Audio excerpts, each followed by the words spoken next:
Welcome to Castles and Cryptids, where the castles are haunted, eh?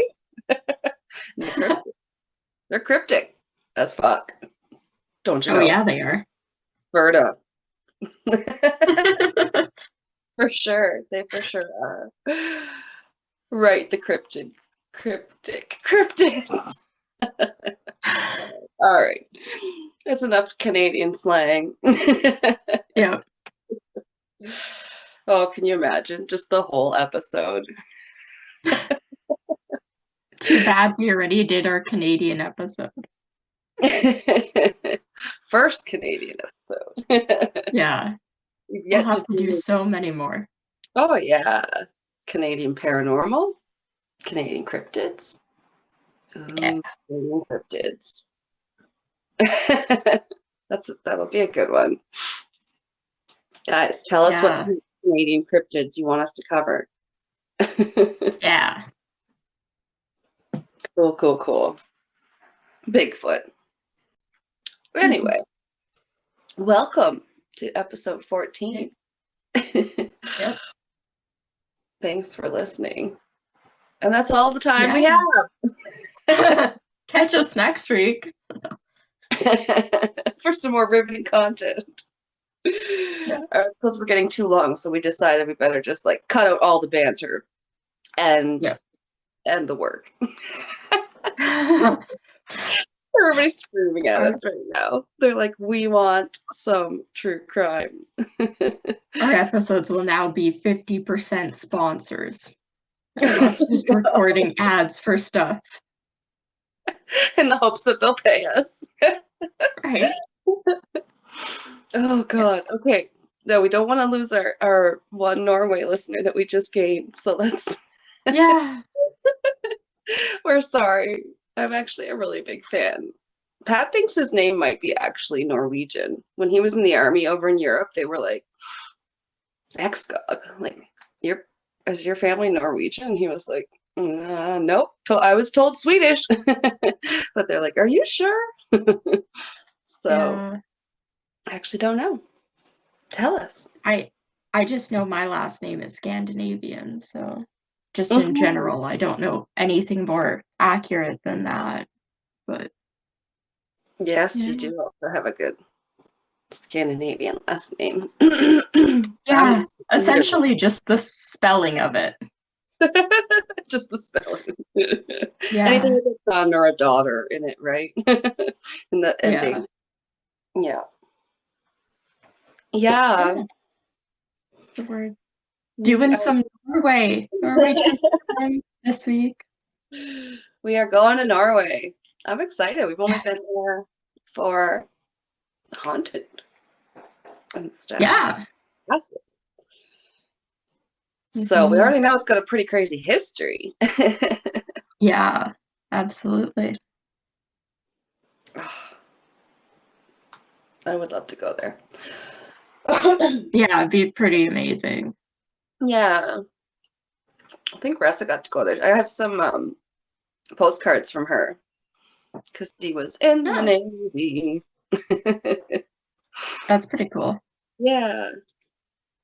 But someday. Yeah. We'll go on our cryptid world tour. Yeah. That'd be pretty great. 2035. I don't know. We still have to make it to Vegas first, so. True. Hey, all we asked was to go to Vegas and a pandemic hit, so maybe we should. Someone was telling me, cool my travel bug. You're not going to go anywhere. Much as you would like to, and go visit other cultures and, well, other cultures. Debauchery in this case. Yeah. No, but it's cool because, like, yeah, we were gonna go explore outside of Vegas too. Yeah. Even now, my friend posts pictures of her cool hikes and stuff, and I'm like, oh, that's fun. That could have been us. And welcome to Nevada True Crimes. I mean, oh, I'm sure there's plenty in Vegas. Yes, true. next installment. So, I know you were saying you were going to start us off with some like kind of fun facts, if you will. Yeah. I'm excited. I tried to look up the pronunciation of this, but I could only get part of it.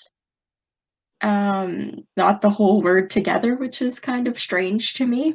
But my first little part is talking about Paskrim. Paskrim.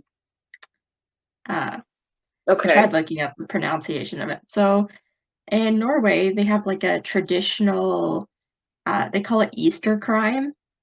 So around like Easter and the 5 days leading up to Easter, everybody starts reading like anything to do with crime. So like true crime books, they start watching true crime like movies and TV shows, and they just consume this in like crazy amounts. Yeah. That's really cool. Yeah. I think we should that here.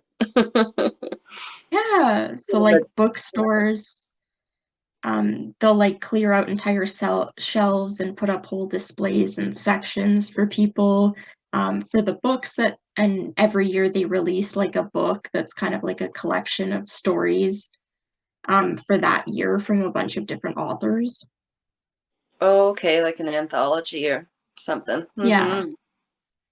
That's So really cool. yeah, so this dates back.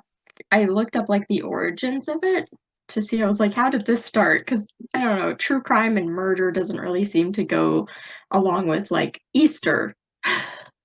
I mean, So I guess if someone murdered and get brought back from the dead, it's the original I true crime story.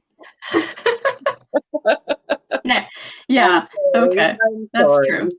Cut it. Cut that. Cut. Uh, but what I did find is this Pascrim dates back almost 100 years, to February of 1923. Okay. Yeah, that is almost 100 years. Holy shit. Yeah. Yeah. And So there was random. I was gonna say they randomly started doing it.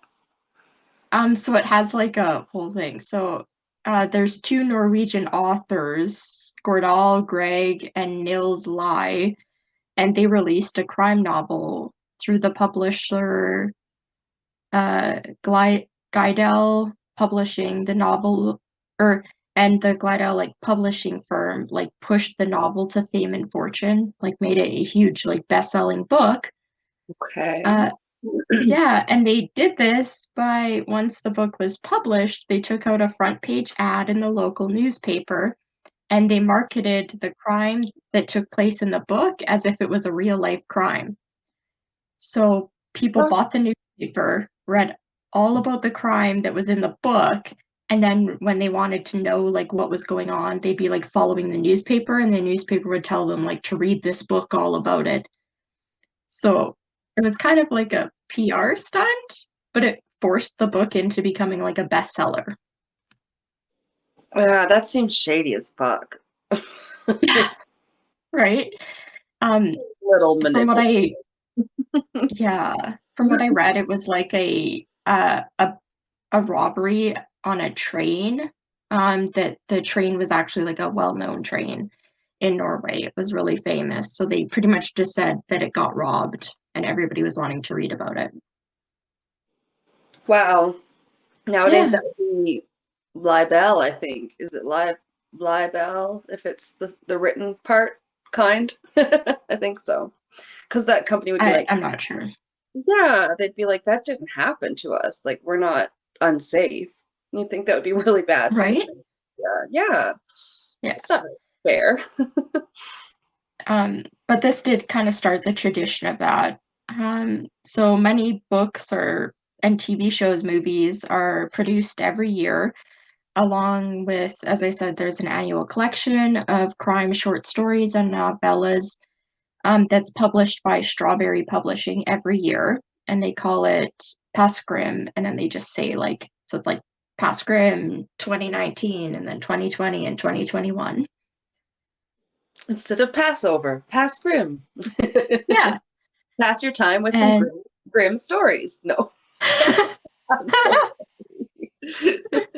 that's terrible.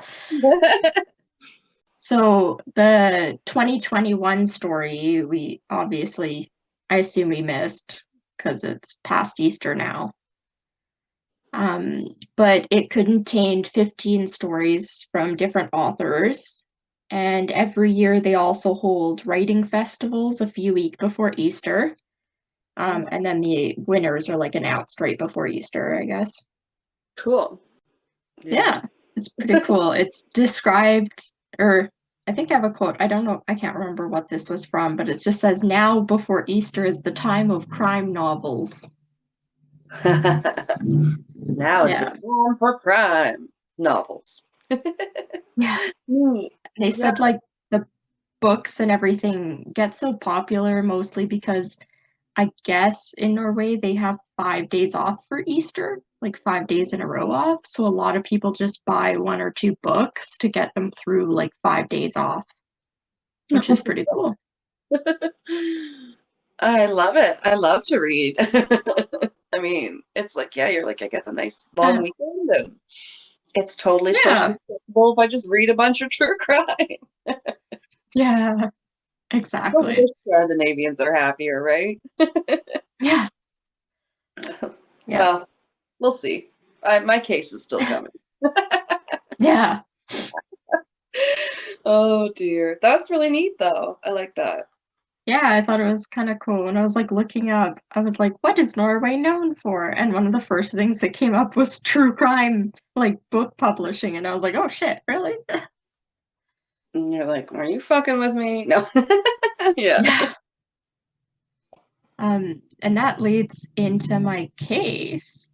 Specifically, don't really like doing unsolved cases just because I don't like loose ends. I like to have it wrapped up. But Yeah. um mine is unsolved, unfortunately. Okay.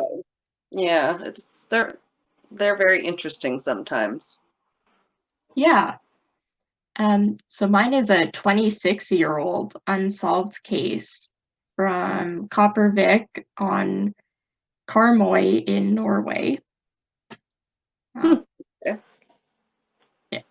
And so the morning of Saturday, May 6th, 1995, a local farmer looking after his sheep found a body of a teenage girl near the side of the road. And she had been raped and killed in a bush near Gamley Sundveg. Uh, Oh wow. yeah.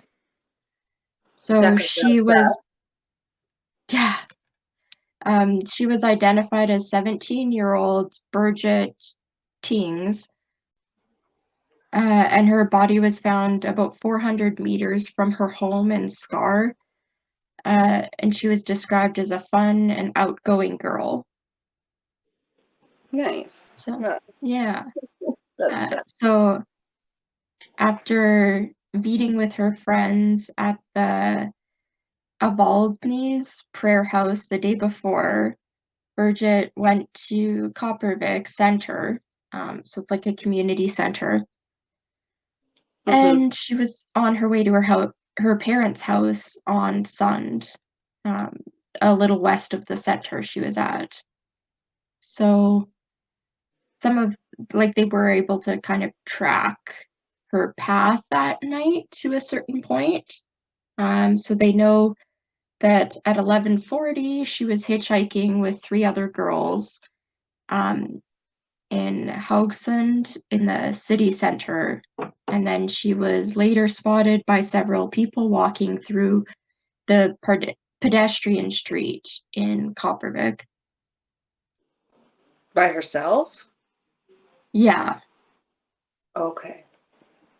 and so she was last seen like 8 minutes past midnight, talking to an unknown person that was in a car. Oh, So yeah, this was the last time she was seen, and they haven't been able to confirm any like reliable sightings of her from this point at 8 minutes past midnight to when her body was found that morning. So there's many hours that they don't know what happened during. Okay, so she has been found. Oh. Yeah. So what they do know is awful anyway. So she was attacked walking down the dirt and gravel road. It was kind of a remote road that she was using and walking down.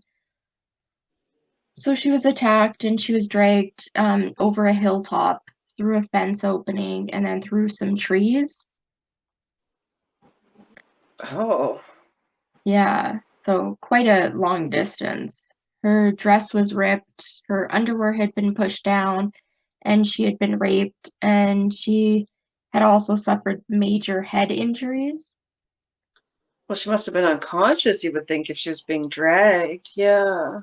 Yeah, so she had probably had a blow to her head and then was dragged through that. So that's pretty much all they actually know of what happened to her. Oh, that's The awful.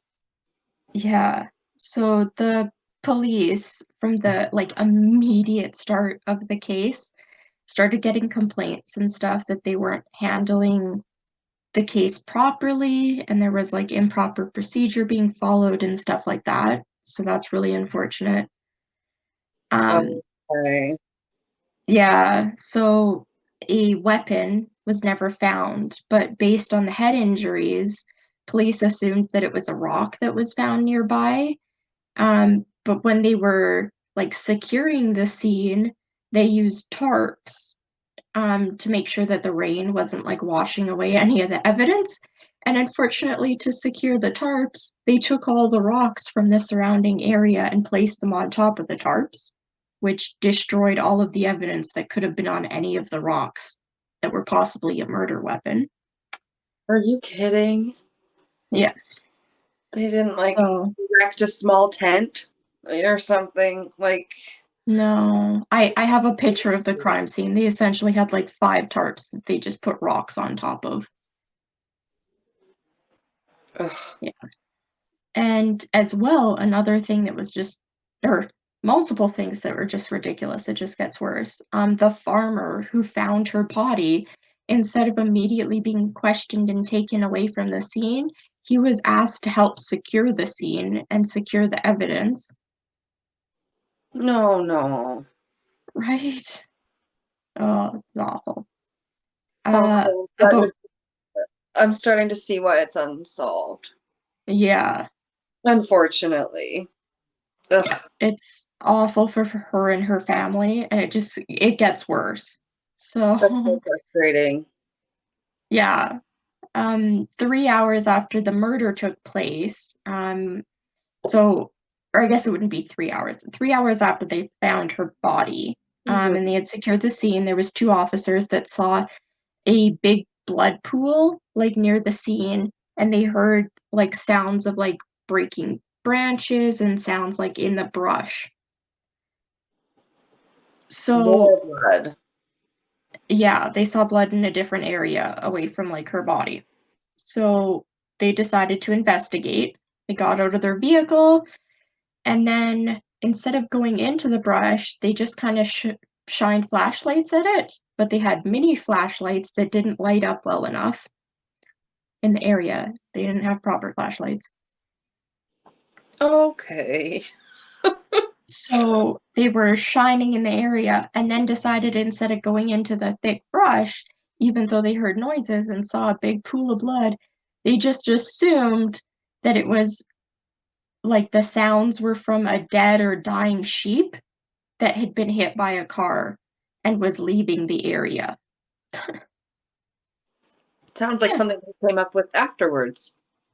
right? Oh, This is a murder scene. There's a dead body right over there. I hear some noises. There's a big pool of blood. It must be a sheep. ugh. Yeah. I'm gonna wonder if something's, I don't know. Dare I say cover up? Like, what the heck? Possibly. I mean, yeah, like just Who would have motive to kill this girl? that's the thing. Like they literally have nothing. In How? all my research I did, I couldn't find anything. Oh, sorry. How old was Yeah, she? 17.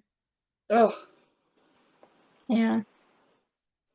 geez. So, um, the so almost immediately the National Criminal Investigation Service, or the CRIPOS, they were immediately contacted and began assisting the local police. And the case that immediately when it was kind of like put out into the public, it started receiving huge amounts of media attention. Mm-hmm. Um, yeah. So she was again found on May 6th. So 2 days later, on May 8th, the police are searching for the driver of that vehicle that witnesses had said they saw her near. Um, or sorry, police are searching for the driver of a vehicle that witnesses had seen near the crime scene where her body was found. Okay. On June, so that led nowhere. June 7th, so almost a month after she was found, police confirmed that hair found in Birgitte's hands were not her own, and they're now searching for a man with light or blonde colored long hair. It's frustrating when you Yeah. have hair but you can't get DNA off it. Yeah. Yeah. Um, so December 23rd. So this is no, 9 months. Okay. Pretty much, yeah. Or 8 months from when she was found. 1,500 people are questioned, 1,030 tips are registered, and there had been 325 blood samples taken. Wow. It sounds like they're trying to compare some DNA then. Yeah, they're trying to figure out, I think the hair samples, but yeah, because that's about all they have. Because hair, I thought, it's great if you have the root because that has a bunch of DNA. But I thought if you just have like the fol the root, the follicle, whatever, then you have good DNA. But I thought if you just have the rest, that it's like not as compelling evidence. I'm I not sure. think the assumption, like it didn't explicitly say anywhere, but I'd say the assumption would be that she like ripped her attacker's hair out, and that's why it was like clumped in her hand. I know, but if they only have his Yeah, hair, it might not have yeah, enough DNA to say who it is definitively from hair. yeah, Oh, yeah, exactly. yeah. So on May 3rd, 1996, so just a few days shy of 1 year from when her body was found, the Kripos, so the National Police, they leave the investigation, and now it's just in the hands of the local police on their own. Oh, okay. Yeah. October 15th, 1996, so like a year and a half, almost 2 years, there's a turning point in the investigation when a new analysis of the hair sample shows that there is a possible chance that it may have actually been Birgitte's hair and not the suspects. The police may have been following the wrong leads, and several people that had been previously excluded because they didn't have light or blonde long hair are now being reassessed. Wow, so they're really grasping at straws or hairs in this case. Yeah, they have like no evidence in this case. It's awful. Yeah, it's like you don't hear anything about anybody in her life, or they don't seem to have any ideas. Yeah. Weird. So this leads us to victim number two. Um, What? which yeah, so it's super, super sad what happened to Birgit, but almost as equally sad is the fact that the cousin of the victim ends up being arrested on February 8th, 1997, and ends up being charged with the crime and her murder. Oh. Yeah. What? So her in Norway, they have this thing where if you're they don't release the name of like suspects at all. So in my case, I don't have her cousin's name at all. I'm sure you could look it up because it's her name, so you could probably figure out who her cousin is. But in this, I'll just be stating that it's her cousin. So he's 19, and he initially denied having anything to do with the case or her attack or the murder. But on February 25th, 1997, so this is now Couple years later. almost 2 whole years after they found her. He confessed to having carried out the attack and the murder. So Okay. yeah, he lives close to the crime scene, and he obviously knew Birgitte. He is her cousin. He had had a history of weird and strange behavior, including exposing himself naked to a public gym and the police being called on him. Oh my God. Okay. Yeah. So that's pretty much all they have on him. But when did he confess? After he was arrested? Yeah. Okay. This is so weird. Yeah. In the course of 5 weeks, he had been interrogated for a total of 180 hours, with only 2 of these interrogations being logged in any way. So, yeah, It's it's not awful. great, but that should No. happen. Yeah. So that's why I say we're leading to the second victim, because I believe in my heart he had absolutely nothing to do with any of this. Yeah. So during the interrogations, he was encouraged to construct the course of events and write fictional stories about what could possibly have happened to his cousin, as well as composing a, quote, film script about the murder and reveal what the investigators thought he had repressed. Which just sounds crazy to me. Yeah. I don't like it. It sounds very leading. Like what the Yeah. and like, oh, that's bad. If Yeah. that's true, that's not good. So he did end up later withdrawing his confession, claiming that it had been a result of hours of pressure during the 180 hours of police questioning over 5 weeks, and that this led him to make a false confession about being the, I guess, murderer. Yeah. Like they broke him. Yeah. So during this time, the police planted a story in the local newspaper where it said that the cousin had changed his statement on what time he had come home that night to make it look like he had no alibi anymore. Oh wow. Even though he hadn't changed what time he came home. And another police error is that they had already released the info about the autopsy and crime scene during a remand hearing that the cousin was involved in. So the cousin already knew all of the details of the crime, and during their quote film scripts and reenactments that they forced him to do, he was able to provide an accurate explanation as to what happened, and that fit most of the details that the police had because he knew the details. Yeah, and they could have fed him any other details he didn't know. Exactly. Wow. So the details that he didn't know or that didn't fit with the police account were not talked about, and they were brushed aside and ignored. Yeah. Okay. Carry on. So during the October 1997 trial, the cousin's defense counsel claimed to the media that he was so convinced that the defendant was innocent that he would consider ending his legal practice if the defendant was found guilty.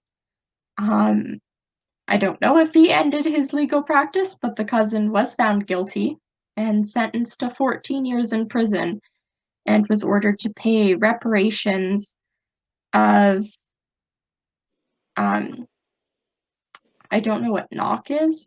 Is that their currency? NOK? Oh, like a shorthand for it, yeah. Yeah. Kroner, I think, maybe, like, because Sweden has kroner. Could be Norwegian kroner. Could be short for that. Okay. Yeah. So he was ordered to pay 100,000 to the parents Oh, of wow. Birgitte. Yeah. Okay. So, the only thing that I think possibly like that obviously they have the wrong person. It's not her cousin. But on September 14th, 1998, an anonymous person called and spoke to the defendant, the cousin's lawyer's wife. He called like asking to talk to his lawyer, but he wasn't home, so he ended up talking to the lawyer's wife.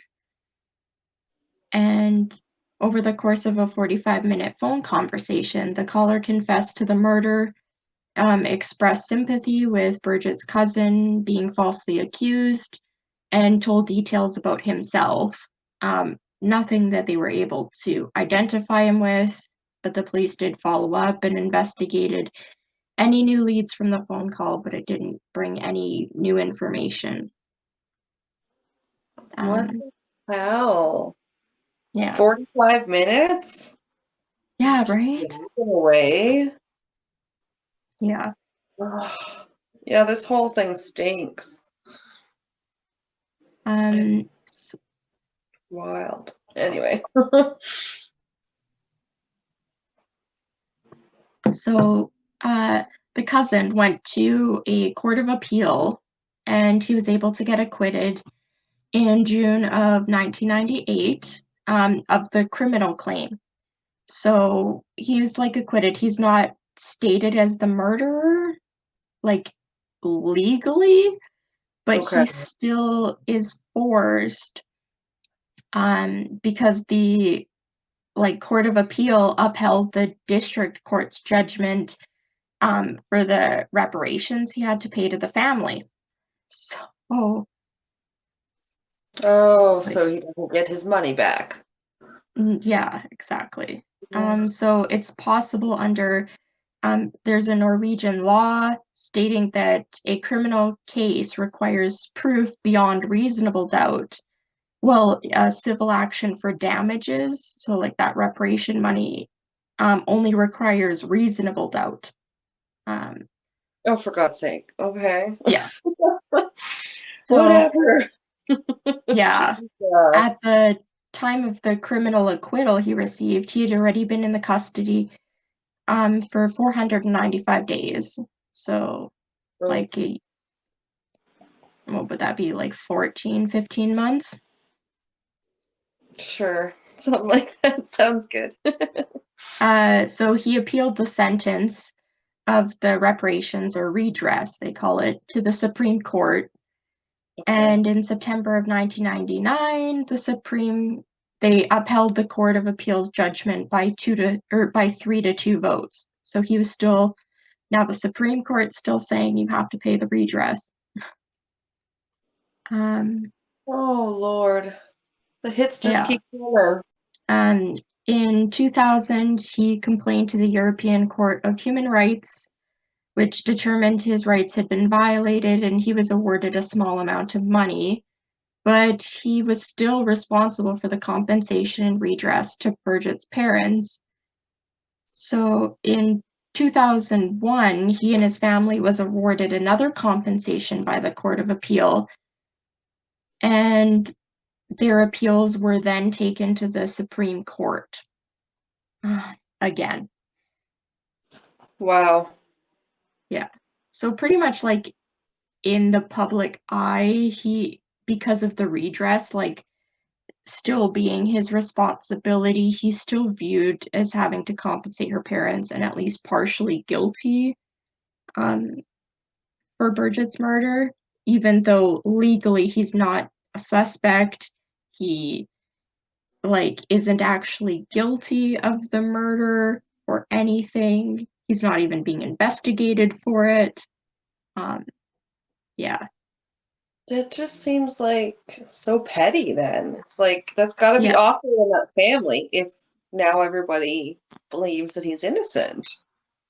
Yeah, Like, he's had problems holding down a job and everything. He went to court against one of his employers because they found out he was starting a new job and they found out he was the guilty cousin of murder. So he yeah, took the company to court and kind of earned a little bit of compensation for lost earnings he was supposed to get, but he didn't get the job back. no, that's rough. That does sound like Um, painted in a bad light. Like, yeah. yeah. Hmm. So the only real update I have, because obviously we have nothing to go on.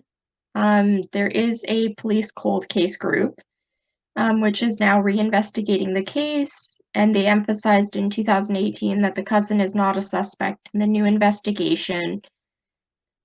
A number of biological traces had been found on Birgitte Tengs. Forensic scientists both here in Norway and abroad were not able to create a complete DNA profile of any suspect.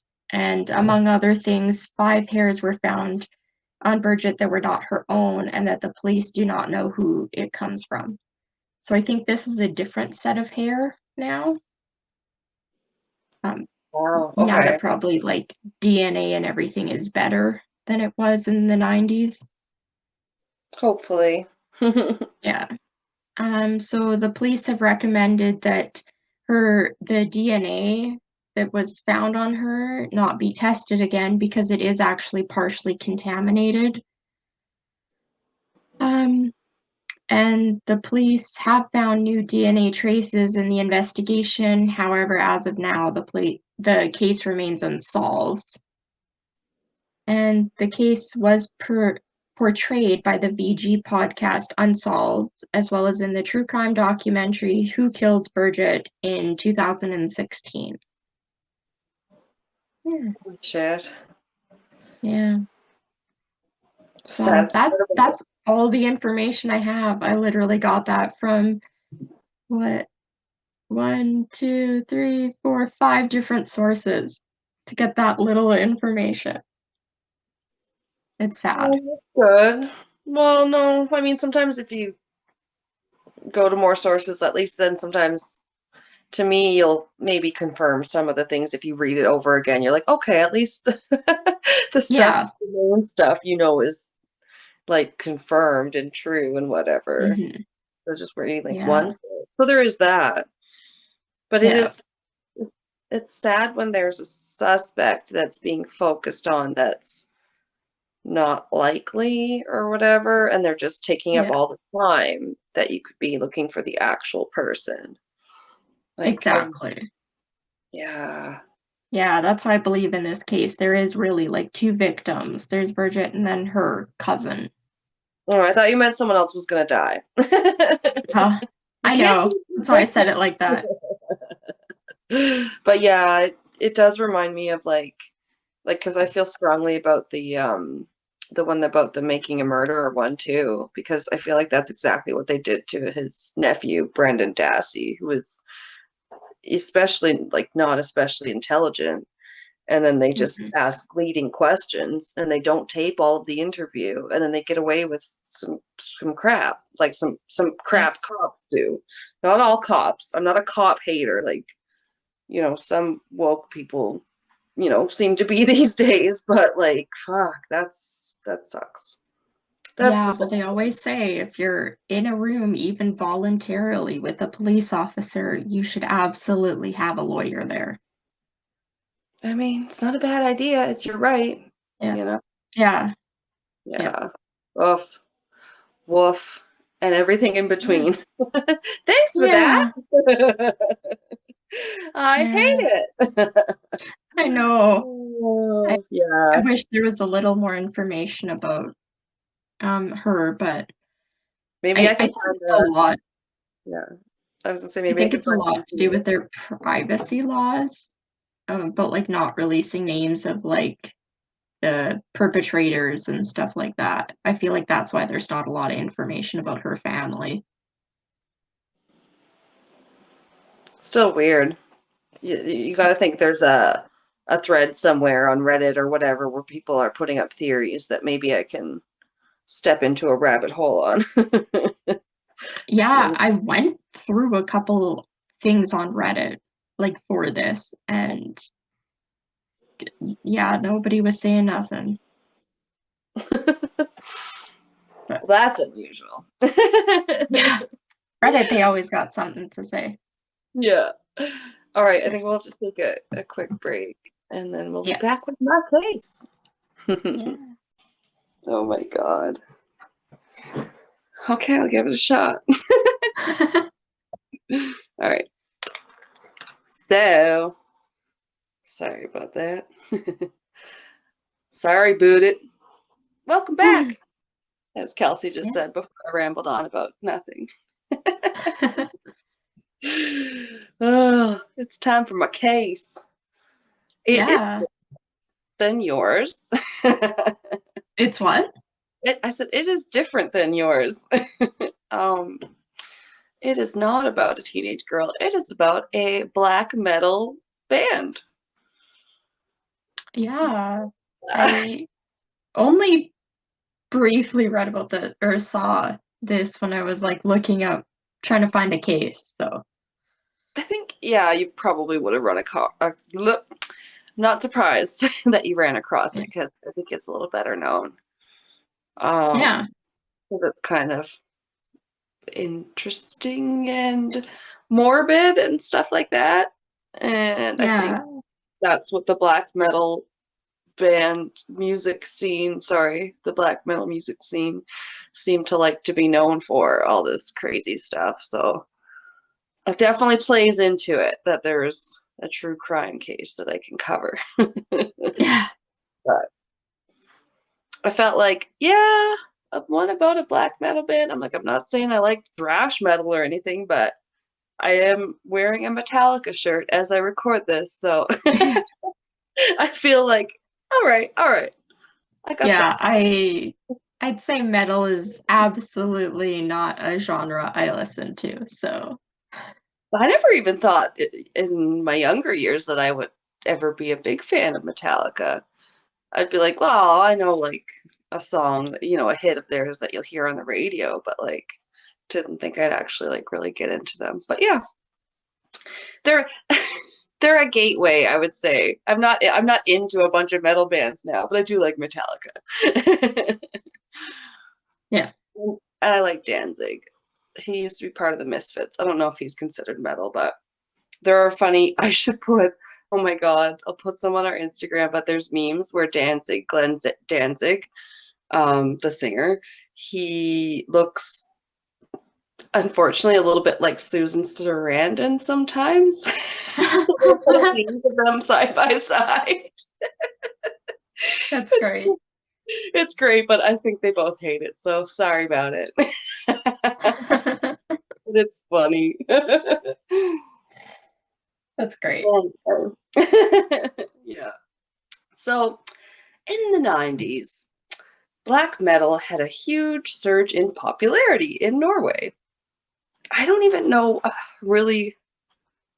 It's just called black metal. I guess it's named. I like to know what things are named after. It, it was named Yeah. after, yeah, a song by a band named Venom. And Okay. I guess it seems like they're kind of like a rebellious sort of metal. Like mainstream metal was just not cool enough for them. So, Mayhem is a Norwegian black metal band that was formed in Oslo, Norway in 1984. And then the main guy, whom I just heard the pronunciation on. So let's give it a shot. Here we go. Yeah. No talking. Oystein Arshuk. No. It's different than it's spelled, but it looks like it's spelled Oystein Arsa. So it's something like that. But even better, he went by the stage name Euronymous. Well, you know me, I like to try, especially, I don't know, other languages, I like to try and do them justice, I guess. Yeah. But it can be hard, that's for sure. Especially when our mouths aren't used to moving that way. Oystein. Yes. That's my best guess. So his stage name is Euronymous, and that's what I'm going to call him. Good old Euron. No, but if I do call him, I've shortened it in my notes. Euronymous is his nickname. So he was a co-founder of this band Mayhem, and he was also the only constant member from the band's formation. And then Euronymous, he also owned a metal record label called Death Like Silence Productions, as well as a record shop named Helvete, or Helvet, I'm not sure. Oh, okay. Spelled Helvete, so I don't know. Something. I'm going to try not to rustle my notes, but I have more paper than usual because basically I end up having no computer at the end of it and having to handwrite the rest of them, so I'm sorry. Yeah. So Mayhem was influenced by bands like Venom, Motorhead, Black Sabbath, Slayer, and others that I'm less familiar with, such as Bathory, Sodom, Celtic Frost, and Parabellum. I like that one. Parabellum, isn't that the third John Wick movie? No, I think so. If it's not Antebellum, no, I think you're right. I think it is Parabellum because as soon as I read it, I was like, John Wick. Yeah. Oh, speaking of which, small, mini aside, not a tangent, but I did watch the movie called Nobody today, and it was kind of John Wick-esque. It had vibes of John Wick, but like with kind of a twist. It had that guy, I want to say his name's Bob Odenkirk from like Better Call Saul, and what's that other one that he's more famous for? It's the spin-off. That Better Call Saul's the spin-off of oh my God. Bad. Thank you. I'm like everybody's screaming it right now. Yes, Breaking Bad. I think I saw the cover of that movie. He has like a bruised, bloody face, right? Exactly. Yeah, someone's like punching the thing. Yeah. Yeah, it's going to be a good action movie. But yeah, it was actually really quite entertaining. And then like Christopher Lloyd was in it, and he was kicking some ass too. Like Christopher Lloyd was his dad, and he was also shooting people and doing stuff. It was cool. That's good. I'll have to watch it.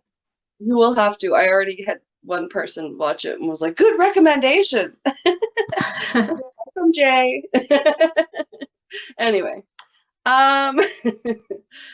so Mayhem, the band, their first demo was called Pure Fucking Armageddon. Putting that out there. All right then. So clearly they're hardcore. They cycled out some band members, as bands tend to do, and eventually ended up with Euronymous bassist Jorn Stubberud, aka Necro Butcher, drummer. You like that? Yes. Okay then. Jorn Stubberud, aka Necro Butcher. I'm just gonna call him that. And drummer Jan Axel Bloomberg. Oh, wait, hang on. Euronymous, yes. Bassist was Necro Butcher. I got this. Drummer Jan Axel Bloomberg. I guess that guy doesn't have a nickname right now. That's what threw me off. Oh, And Swedish singer Per Ingv Olin, aka Dead. just dead. Yeah. So he's clearly very hardcore as well. Is he gonna get murdered? He's super goth. He's so goth. He's gonna die. Yeah. Just wait. Oh my god, it's You terrible. can't you can't murder death. Oh, it's bad though. Okay. Good. So with Dead and the other newbies to the group, Euronymous is the OG, but Dead brings this whole new vibe to them and they get more morbid and whatever. So he was wont to wear corpse makeup on stage. Like he didn't want it to, just wear white makeup to look like Kiss and stuff like that. But I was just gonna say. right, that's what it makes you think of immediately. I know. Yeah. Like, yeah, it's a little less Kiss and a little more. You ever heard of those weird Japanese dancers? Kabuki? Is that how you say it? Kabuki? Kabuki. Ew, they're gross and creepy. Oh, They jerk no, I around. don't think I've seen them. Yeah, to me, it's like it's usually men are only allowed to be in it or whatever, and like, they like kind of jerk around on stage like as if they're dead, and they kind of like, yeah, it's very like The Ring or The Grudge. Everything's herky jerky, and it's like this creepy style of dancing. And there's a true crime case that I recall where this poor one girl like kind of gets sucked way too into it and whatever, and ends up dead. And it's sad. Like it's a very creepy Mm. dance. I don't know. Yeah, I guess I'll have to cover it. Yeah, But teach me about it. yeah. Okay. Anyway, back to Necro Butcher. He, And his friends. yeah, because Necro Butcher says that Dead wants to wear the corpse makeup to look dead. He even buried his clothes and then would dig them up before the show and put them on again. Yeah, gross. And he would cut himself on stage using hunting knives or broken glass, apparently. It's very emo, but like, ooh, like Yeah. it's very dark, very, very dark. So they would also have impaled animal heads on sticks on stage. Oh my God. Yeah. It like I get that they're inspired by like Ozzy, and I know that he's rumored to have bitten the head off a bat on stage, but these guys just seem extra. Um, Yeah. but anyway, they're trying to promote a culture. Like I think it was a whole thing, I guess. So also this guy, there's a quote from Stian Johansson, aka occultist. I keep wanting to look at it and say Oculus, but it's occultist, who later replaced Dead in the band. He said he didn't see himself as human. He saw himself as a creative from another world. Or sorry, a creature from another world. Really can't read my own writing. He said he had many visions that his blood had frozen in his veins. He knew he would die. So Ew. yeah, that's what someone said of Dead. Occultist said. In 1990, the Mayhem men moved into a, quote, an old house in the forest, and it was close to Oslo. They started working on a new album, but things started to get tense in the house. Oh my God. It's Goth Big Brother. I was just gonna say things started getting tense, and then in my head it finished like a Big Brother commercial in my head, being like, "This week on Big Brother." Who will get voted out? Or they're the one where they're like all online. I forget what it's called. The something. The The circle. circle. Yeah, yeah, yeah, yeah. And they, Someone at work tried to convince me to watch that, and I was like, that sounds like my worst nightmare. No, thank you. I know, I love the reality TV when they're not posturing and trying to win a reality contest. Like I love Yeah. Amazing Race and Forged in Fire and friggin' MasterChef. Like I like the ones where they're not like sorry about it, The Bachelorette and all those other ones. Yeah. Yeah. So anyway, I started working on a new album. Necro Butcher said that Dead and Euronymous weren't getting along. They were getting on each other's nerves. Euronymous would put on synth music that Dead hated, so Dead went and slept in the woods one night. Pissed off. Why not? His clothes were out there already. um, He went into the forest to dig up his pajamas, and then he fell asleep. yeah, all curled up. Oh, my teddy bear's here. I got my night-night. I got my blankie. They do make I some got my dark teddy bears nowadays. yeah. I got my footy pajamas. So a guy named Varg Vikernes, another Norwegian musician, sorry, and a fan of morbid nicknames also. Oh, sorry, a fan of morbid nicknames and criminal shenanigans. He also he's a friend of Mayhem's. He's a friend of the band's. Oh, by the way, oh, okay, let me try this again. Varg Vikernes, another Norwegian musician and lover of morbid nicknames, including Greven, the Count, the Glen, Count Grishnak, Gruffy Grishnak, and his pen name, Varg Kiesling Larsen Vikernes. He's a friend of the band and also a fan of criminal shenanigans.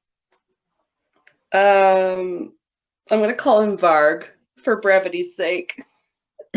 Bug. Like like how in the Big Lebowski, the dude, that's what you call me. The dude, or El Dudeness, El Duderino, if you're not into the whole brevity thing. Okay, you have to watch that if you haven't. I was gonna watch it. It was on my list on Netflix, and then it went off Netflix, and then it suddenly came back, and then Netflix took it off again. Oh my God. I bought Pat a Yeah. Big Lebowski calendar this year because it's just full of like, what's his name? Jeff Daniels and John Steve Goodman, Buscemi. Steve Buscemi. Oh, and the Spanish guy who's also in Secret Window and whatever his name is. He's so good in this. He's like he's a rival bowler and he's like a convicted pedophile and his name is Jesus. But he always I think he calls himself Jesus. Don't fuck with the Jesus. He's so funny.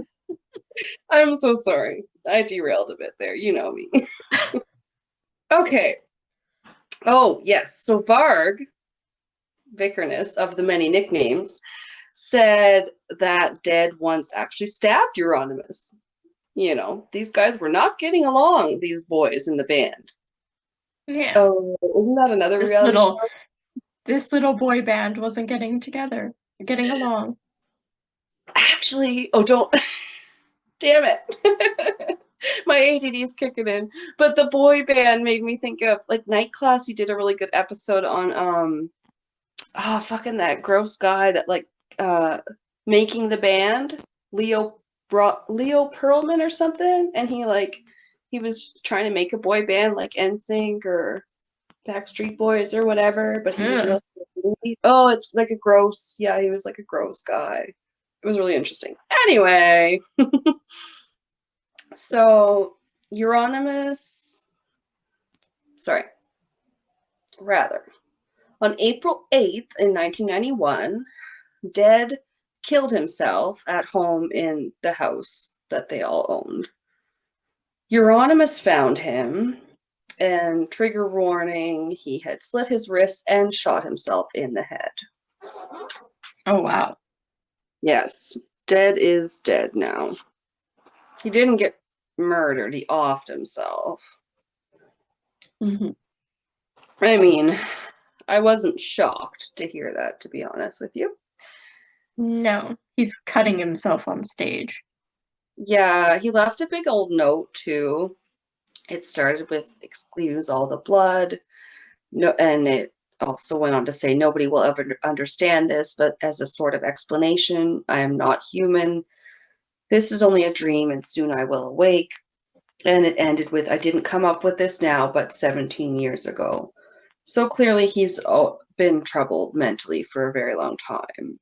Yeah, that's unfortunate. He wasn't able to get help. Yeah, I mean, like, exactly. It's like if it's for the band and you're doing stuff and you're posturing or whatever.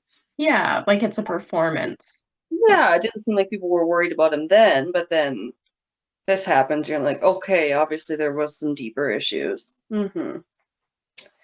So, attached to his suicide note, he left lyrics to a song called Life Eternal.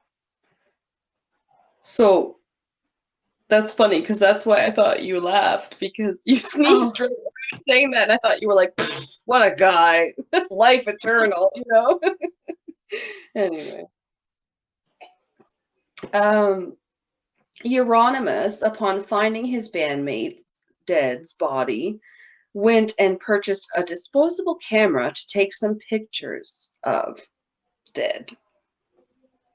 Ew. Kind of gross. Yeah, it's a weird buddy. Yeah, I would say he is also very troubled and way too into this shit.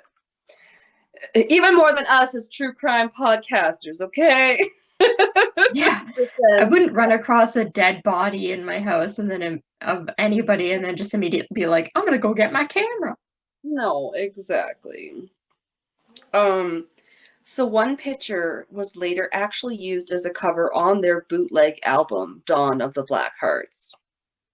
So, yeah. That's just awful and insensitive. Ugh. Mm-hmm.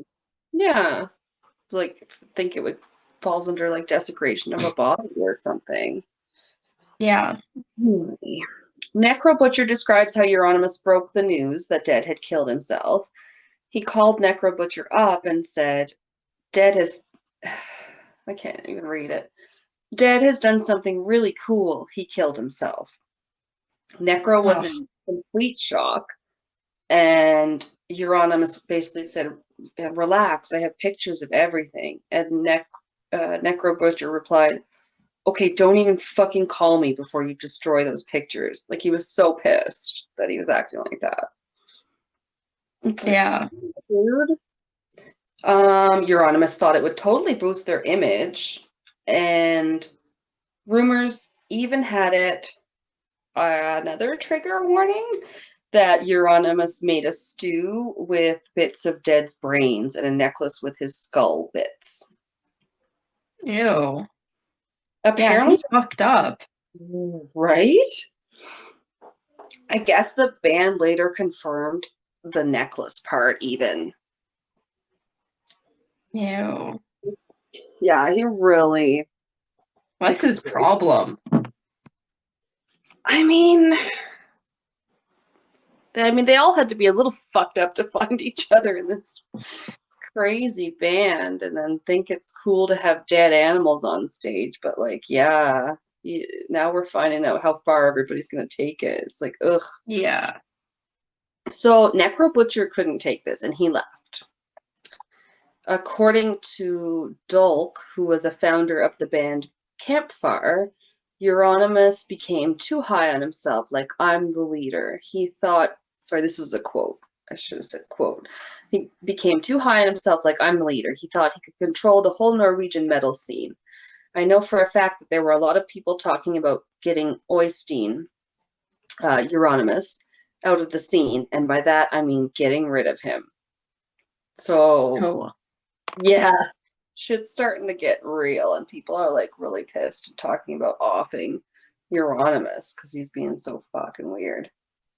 Yeah. If you're too weird for the black death metal scene, like what else is there? I don't know what goth TikTok there is for you.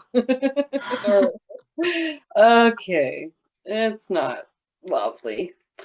And while all of this is going on, Metal musicians all over Norway are also being accused of a crime that is not necessarily as violent, but it's certainly unwanted, and that is arson. Arson for the win. So, in the 90s, black metal bands met wooden churches, and the churches did not come out on top.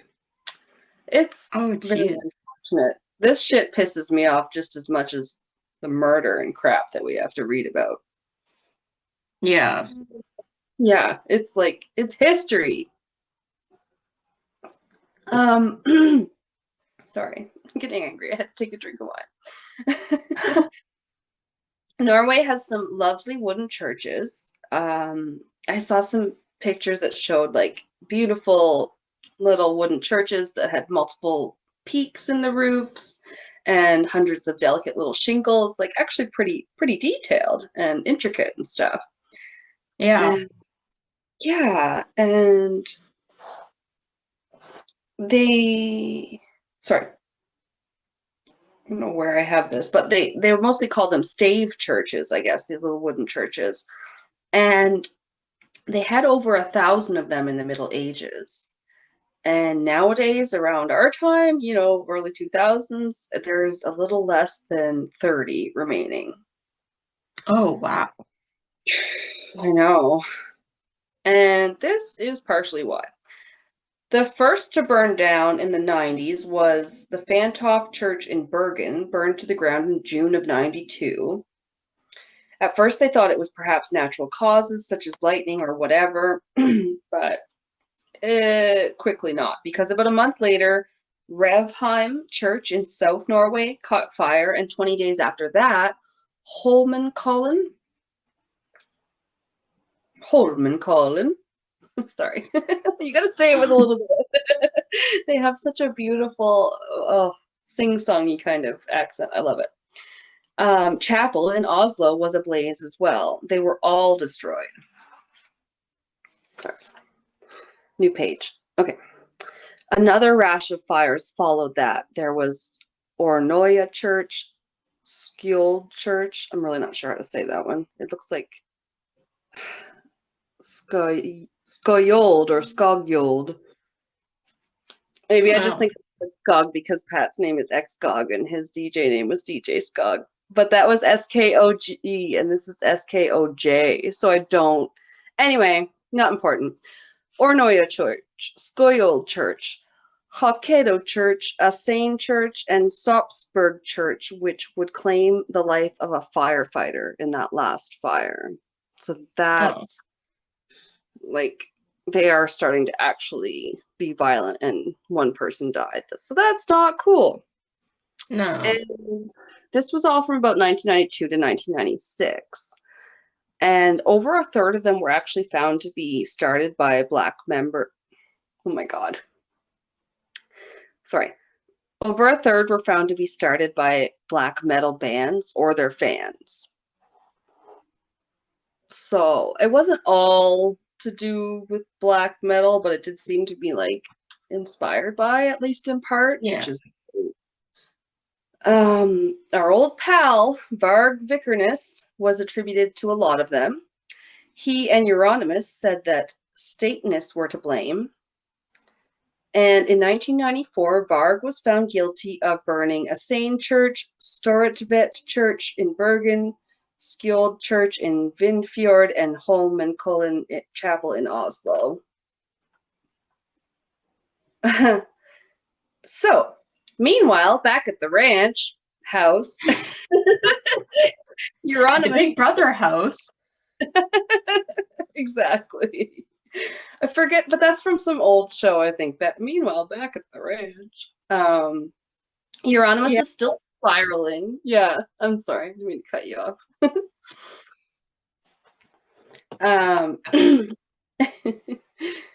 Euronymous is still spiraling when they get a new bassist / singer. Euronymous sent them death threats until he left. He sent them a note that said, "Change your name to Corpse Face or you're out and buried." Corpse Face. Reminds me of Taserface in Guardians of the Galaxy. They're all like, what? Taserface. Yeah. Oh gosh. So Euronymous and Varg, once friends, were now falling out with one another. Go figure. There's a lot of animosity in this scene. Yeah. There's a lot of anger among these people. Anyway, Euronymous, under scrutiny from the press, closed down his record shop. And on the 10th of August, 1993, Varg Vikernes stabbed Euronymous to death at his apartment in Oslo. Oh shoot. Yeah. There is a murder. It was initially blamed on Swedish black metalers by the media. I guess also a lot of Swedish black metal guys had issues with Euronymous as well. Okay. Yeah. Guessing he wasn't super popular at the time of his death. No, But he's also, supposedly eating people's brains and wearing skull necklaces and shit. right, like just because your friend killed himself doesn't mean you can profit off that. I don't know. It's also thought that Euronymous owed Varg royalties from music they had produced through Euronymous' production company. Or maybe because they fought a lot and they used to be friends, but he had stabbed him before. It's not like the first incident we'd ever heard of. So Varg, in his defense, says that it was self-defense and that Euronymous had planned to taser him and kill him first. Like, he had heard from mutual friends or whatever that Euronymous had planned to kidnap him, torture him, like taser him, kidnap him, torture him, kill him. And he was like, I heard this from trusted sources. I thought he was going to kill me. So on the night in question, Varg and Snorre Blackthorn Roosh drove to Euronymous' apartment. Blackthorn smoked outside while Varg went upstairs. Supposedly, they had told each other they were meeting to sign a contract, but things went sideways when Euronymous kicked Varg. This is what Varg says anyway, and ran for a knife, and a struggle ensued. And Varg did stab Euronymous 23 times. Oh my god.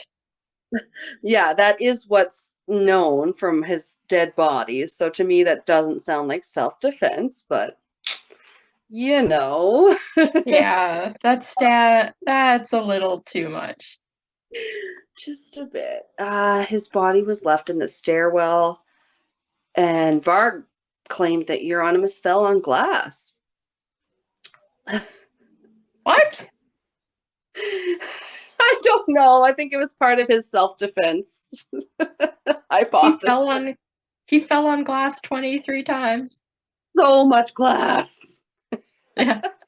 It's suspiciously I cleaned up and can be nowhere found. Like, that's like the whole, what did the old joke go? You tripped, fell, landed on his dick. So Varg was arrested on the 19th of August, 1993 in Bergen. Police found 150 kilograms of explosives in his home and 3,000 what the fuck? ammo. I know. They found what else, sorry?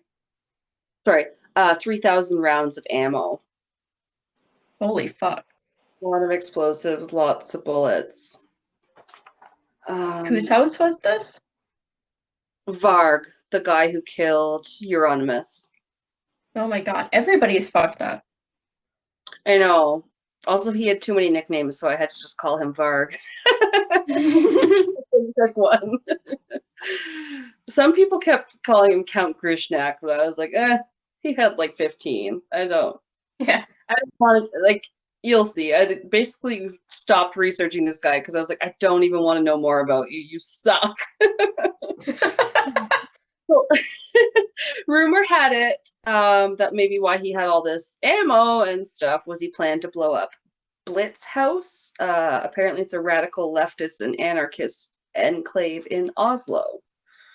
So he was probably planning other shit then, but on the 16th of May in 1994, Varg was sentenced to 21 years in prison, which was Norway's maximum penalty, I guess. Yeah, I ran across that in mine too. I guess it's not super light. I mean, a lot of people's life here is can be 25 years, right? But I don't know. Did seem like a little light for this guy. Yeah. Excuse me. Yeah, because he got this for the murder, arson of 3 churches, attempted arson of a 4th church, and the theft and storage of the explosives. So they got him on all those charges. Yeah. He's not a good guy. No. Apparently, 2 churches were actually set on fire that day, and some said it was in show of support of Varg somehow. Ugh. Also wasn't great. I know, all the poor old churches. It makes me so sad. Yeah. And also his accomplice there, that guy that drove and smoked while Varg killed Euronymous, Blackthorn, got 8 years for being an accomplice. And then all I literally have written, and in prison, Varg started a Norwegian heathen front. And like I said, I just had to stop because I was scrolling down his Wikipedia and he was planning other terrorist attacks. He got released on parole in May of 2009 after almost 15 years. So he's out. And I don't like it. And I didn't want to read more about him. Yeah, he sounds like shit. I know. That's the first time I just stopped researching something because I was like, you know what? I'm done. Also, I was handwriting them, so that probably didn't help. But I was like, you suck. I don't even care. I can't believe you're out of prison already. Ugh. What the hell? Yeah. Especially when you had that many charges. Why would he be allowed to get out after 15 years instead of serving his 21? It's not like he had one charge against him. Exactly. Yeah, that may only be 6 years, but that's 6 years. And he obviously was not reformed at all. Yeah. At all. Ugh. But anyway, the nicknames were amusing in the case, so Yeah. You're welcome, guys. No. Thank you for sticking through our true crime cases. Even me lately, I have not been listening to as many true crime podcasts. Sometimes I could just only do it so much, and now researching them, I just I just am I want to listen to some paranormal. Yeah.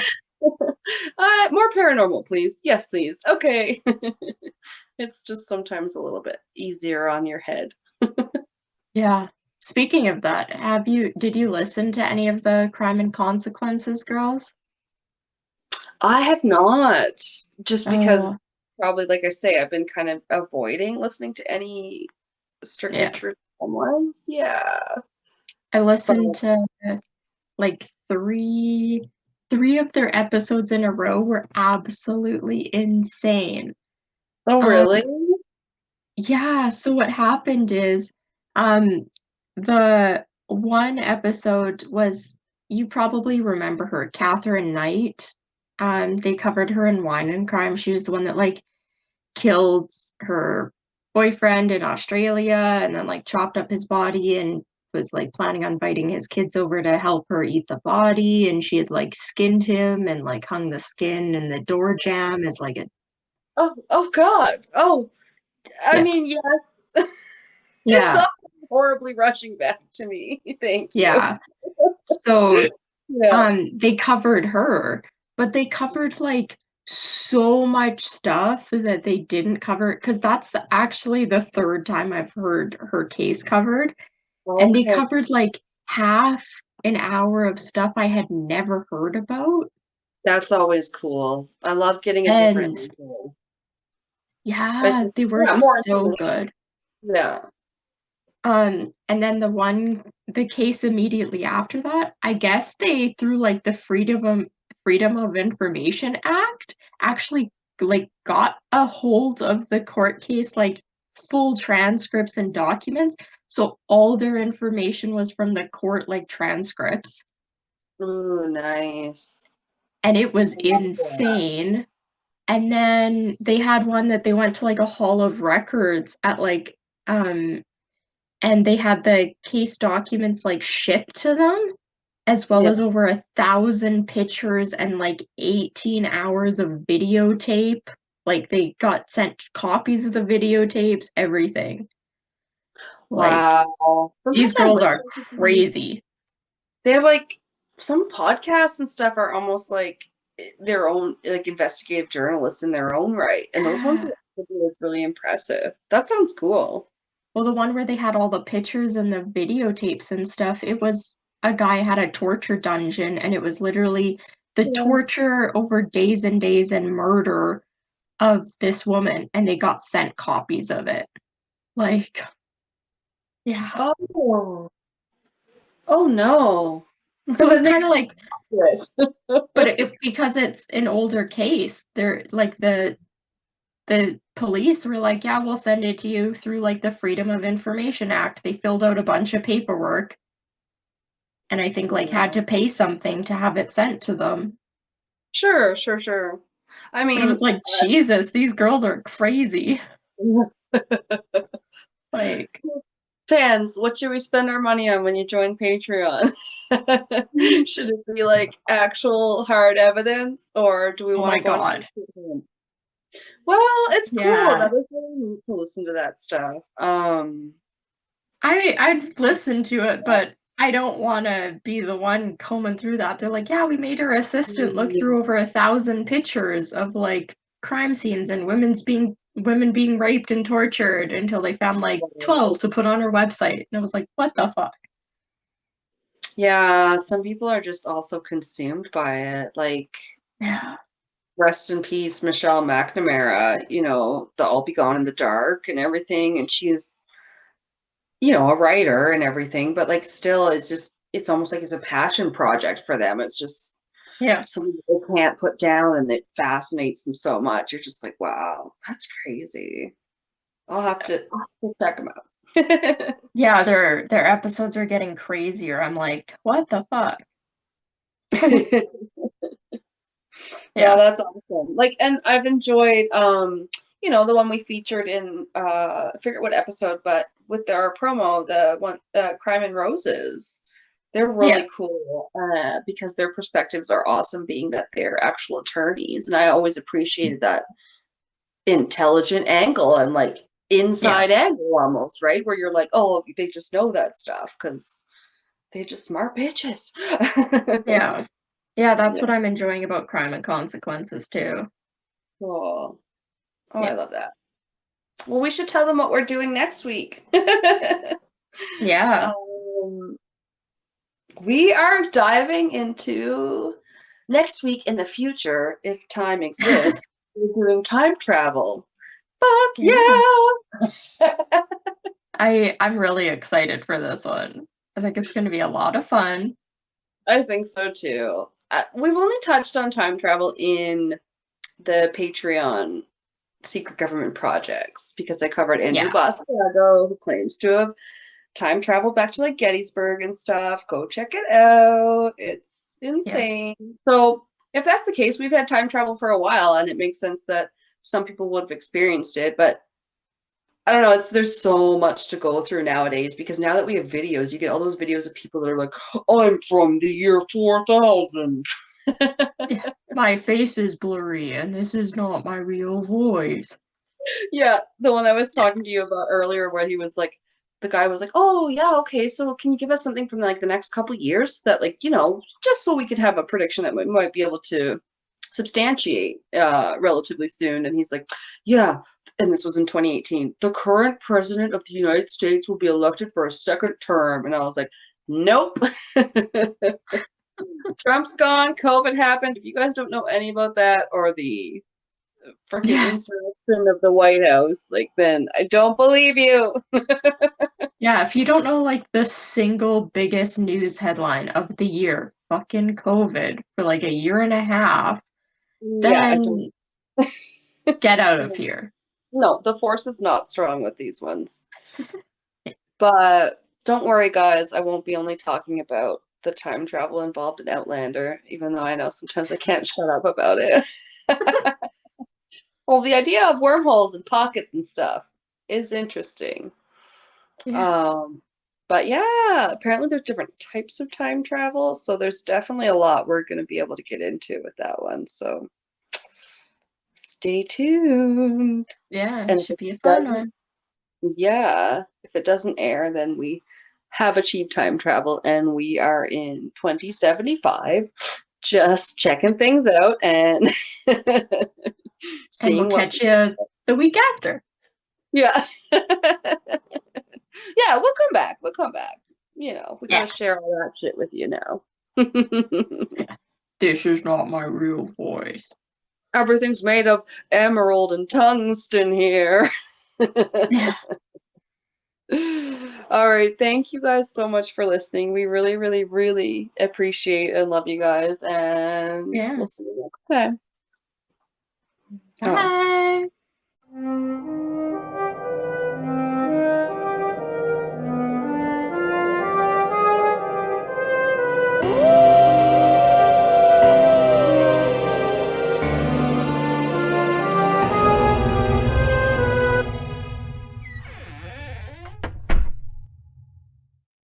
This has been Castles and Cryptids. You can listen to our podcasts on Spotify, Apple Podcasts, Google Podcasts, Anchor, Breaker, and Pocket Casts. Our episodes are also uploaded to our YouTube channel. You can follow us on Instagram and Facebook. And don't forget to check out our Patreon page to view all of our tiers. Become a Patreon supporter today to unlock monthly bonus episodes and behind-the-scenes content. You can also take our poll and let us know what kind of bonus content you'd like to see in the future. On our website, you can listen to all of our episodes, as well as view pictures for each of our segments. Our music is by Kobe Off Air. Thanks for listening.